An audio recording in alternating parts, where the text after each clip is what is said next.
महिला roadways bus conductor की ARM ने की सेवाएं समाप्त। बिना टिकट 11 यात्री पकड़ने पर महिला कंडक्टर पूनम की समाप्त कर दी गई सेवाएं। एआरएम बदायूं राजेश पाठक ने बताया कि बस बदायूं परौर होते हुए दिल्ली जाती थी। लगातार 1 महीने से बस घाटे में चल रही थी। अचानक उसावा से आगे बस को चेक किया तो पाया गया कि 11 यात्री बिना टिकट। लगातार 1 महीने से बस घाटे में चल रही थी। अचानक उसावा से आगे बस के चेक किया तो पाया कि 11 यात्री बिना टिकट थे। पता चला कि महिला कंडक्टर ने टिकट ही नहीं बनाए थे। मशीन को खराब बताया परंतु मशीन सही पाई। एआरएम राजेश पाठक ने बताया कि लगातार चेकिंग अभियान चलाया जा रहा है और चलाया भी जाएगा। सरकार के आदेश पर कार्य किया जा रहा है।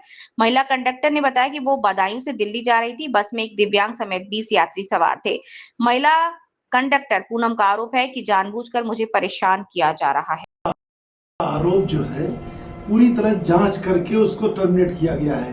15 तारीख को शाम को 7:45 पर उसकी WT लिखी गई। 16 तारीख को उसको जांच में बुलाया गया है 11 बजे और जांच में उसने पूरी तरह अपना बयान दिया और दस्तखत किया। 17 तारीख को ड्राइवर आया, उसका बयान हुआ, उस पूरी दस्तखत किया, हमने लेटर इशू किया। 18 को उसकी संविदा समाप्त हो गई। तो इसमें बीच में कहाँ वो पैसे देने की बात है। फिर 11 WT प्रबंध निदेशक, हमारे ऑलरेडी प्रबंध निदेशक महोदय का आदेश है कि 5 या 5 से अधिक WT को रखा ही नहीं जाएगा। क्या पहले से ये रोडवेज बस परिचालक महोदय पहले से ये इसका कम एवरेज आ रहा था? नहीं, इसका लोड फैक्टर मैं बताऊं, मेरे यहाँ पूरी टीम बनी हुई है और एक्टिव लोगों की टीम बनी हुई है, GSI लोगों की, सीनियर क्लर्क लोगों की टीम बनी हुई है, जिनको 5-5 रूट दिया गया है।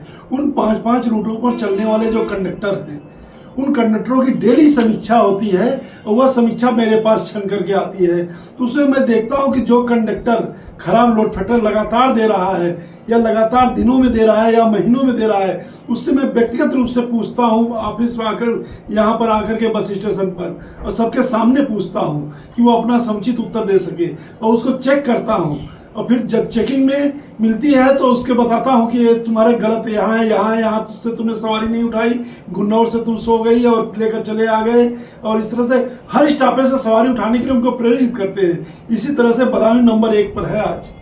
बदायूं डिपो जो है पूरे स्टेट में नंबर 1 पर है। मैडम कंडक्टर महोदय, आप पर एक अनगढ़ आरोप लगा रही हैं कि आप आपसे मिलने में क्या है, ये बदनामी कर रहे हैं क्या? नहीं, बदनामी, मैं तो इस पर FIR करने की सोच रहा हूँ, क्योंकि 15 को WT लिखा 8 बजे, 16 को केस हुआ, जांच हुई, 17 को ड्राइवर का बयान हुआ, 18 को संविदा समाप्त हुई। तो इसमें कहाँ से समय मिल गया कि इनको बुलाऊं? और इसके पहले का भी वीडियो मेरे पास है।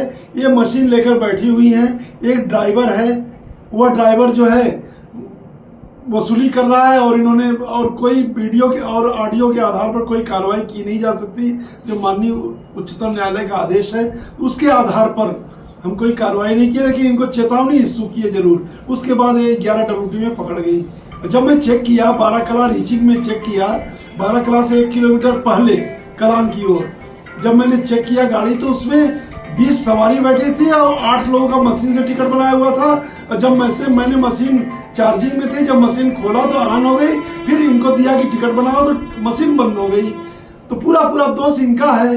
और 11 टिकट मैंने बनवाए और एक दिव्यांग टिकट था। 11 टिकट बनवाया तो 11 WT मैंने वहां लिखा और बेबिल पर मार्कर लगा के लिखा और एक बेबिल पर पूरा लिख करके इनसे दस्तखत कराया। इन्होंने एग्री किया। उसके बाद चालक की भी बयान नोट करके दस्तखत कराया। चालक का दोष यह है कि आधा किलोमीटर पहले गाड़ी क्यों रोक दी तुमने, जब आगे शाहजहांपुर की गाड़ी चेक कर रहा था। और फिर ये अपनी सीट पर बैठकर 12 कला अभी पहुंची नहीं गाड़ी और 12 कला से टिकट बना रही है। तो इसका मतलब क्या है? तो चोरी करने का पूरा अंदेशा है।